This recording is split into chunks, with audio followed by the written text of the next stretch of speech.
is the party.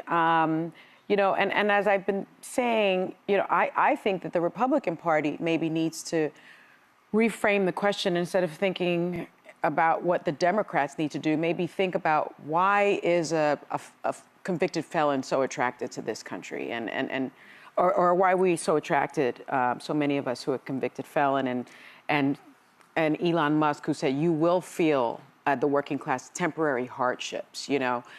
Since when is the Republican Party? Isn't he the richest man in the world? Yes, he is. Okay. And he's not going to have any temporary hardships. But then I'm kind of rethinking my thinking, and I do think that maybe it's time for the Democrats to do a little bit of this postmortem, because the Democratic Party has always been the party of the working class. Has always been. If you look at all the policies, they're for the people.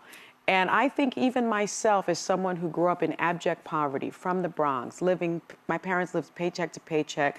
They had to decide whether or not they were going to feed me or whether or not we were going to have heat. And I remember that.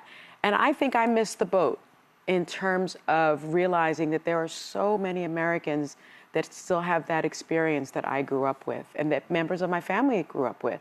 And so I think we need to make space in this tent for the people that are really going to need it, because I got to tell you, I don't think the Republican Party is the party of the working class. I think they will hurt the working class.